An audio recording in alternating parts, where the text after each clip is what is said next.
For USCFootball.com, I'm Keely Eure here with Dan Weber. Instant analysis of USC's Wednesday practice leading up to the Arizona game at the Coliseum on Saturday. Today's practice had a nice feel to it. It was fun. You could tell that they were having fun playing. There wasn't that much pressure on them, and it didn't seem forced at all. It felt like a natural practice that you would expect from these guys. But they got a lot done. Yeah. I mean, it wasn't one of those ones where you're out. It just seemed like they're having fun doing what they're doing because they think they're getting better. They feel like, I think the Arizona State game was a kind of a turning point. I thought they got a lot done today. I mean, I really did a lot of work, and I thought they were precise. I thought they were, on the money with most plays. Sam might have made a couple of throws he wished he wouldn't have made, but other than that, I thought the running backs all looked good, the wide receivers looked good, and they went fast. I think obviously you've got no choice this week if you're getting ready for Arizona and Khalil Tate. You better get ready, to play fast. And but I just think they practice so much better when they do that. It's just it's obvious they like to do that. So and they start with that period that I hadn't realized they'd given it a name, fastball, where they go 11 on 11 right away, and they go at tempo, and it helps both the offense and defense, especially when you're playing a tempo team like Arizona. I just think, so I like that. It's got a good feel to it. That's something we saw in the Sark era where they went up tempo in the beginning of the practice, and they kind of lost that. They brought it back. How much do you think that helps? I think it actually helps the flow of both the offense and the defense. I wasn't always crazy about it in the Sark era because they seemed like they were going fast just to be going fast. Yeah, that's a good point. Here I think they're going fast, but they're getting something done. I mean, they have some a sense of we want to accomplish something and do it fast, where just going fast for fast's sake, especially they would do that, and then they wouldn't play like that in the game. And you thought, well, what's the point exactly? Yeah. So here, I think, they're playing more tempo. They're using it, more in games, and they're also, I just think they practice better now that they start faster. It's that simple. Like you said, we talked to the defense today. The big question, how do you stop a guy like Khalil Tate? And scout team, Randall Grimes and Dominic Davis kind of emulate the fastness of Khalil, but also his throwing ability. And so what do they have to say? How do you stop a guy like that?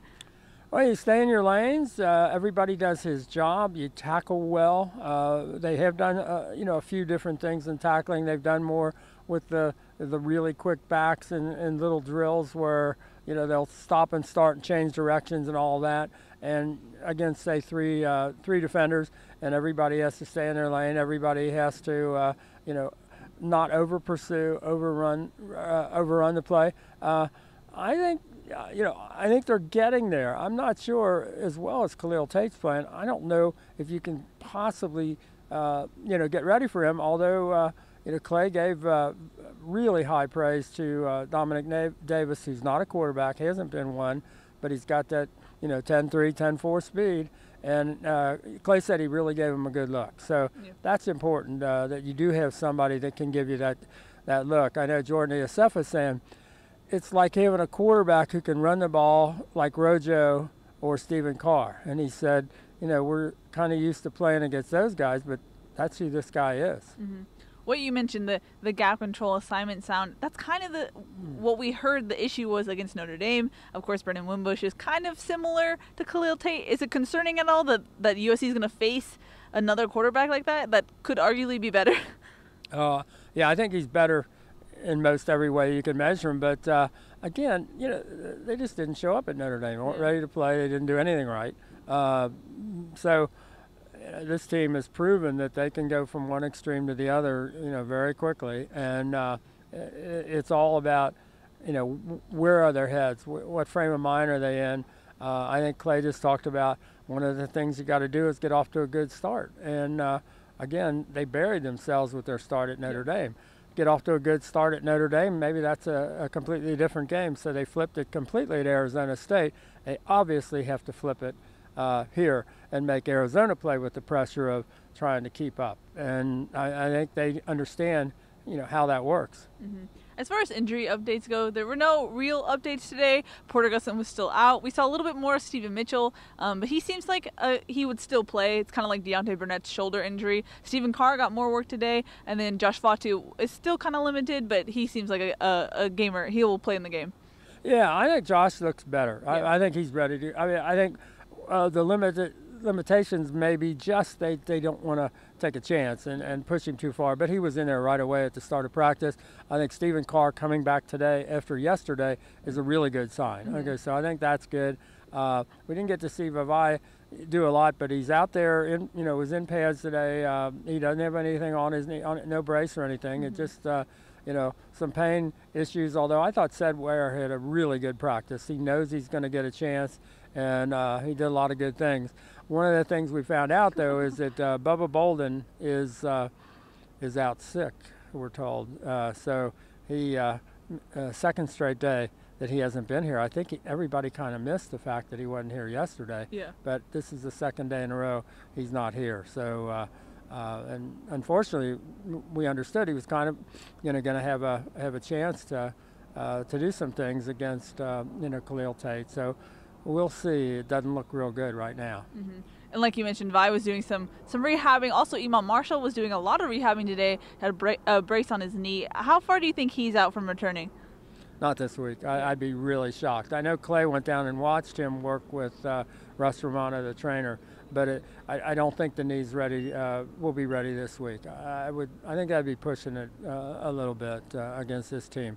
But next week, I think you can reasonably expect him to be back. Mm-hmm.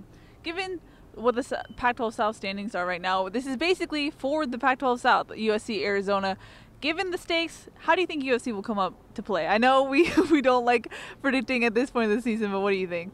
I think they come out and play. I just, getting up to speed for Khalil Tate, there isn't another player in the country that's playing like he is. So, and Arizona has done a really good job. They've got a second, back. So they've got two running backs that can just fly. And that doesn't probably exist anywhere in the country. So they're doing some stuff that's different, and they go like super high tempo and all that. So how well they are to start defensively, when you haven't really seen that yet, that might be one of those things where it takes a while to get up to speed. I think they're going to come out and play well offensively. I think that's the key. That they come out and play well offensively and score and put Arizona in a position where they really have to feel like they've got to keep up, I think is the key. You saw it last week, and Arizona State kind of just said, well, this isn't our night. We're going home. You want to kind of do that with Arizona as well. And I think that's the big key, is that you make your offense kind of a part of your defense, because when your offense is out there converting third downs, keeping the ball going, keeping the drives going, Khalil Tate's sitting on the bench, and you can't defend him any better than if he's not on the field. Mm-hmm. All right, that's going to wrap it up from a now dark Howard Jones Field. For Dan Weber, I'm Keely Eure. For more, check out uscfootball.com.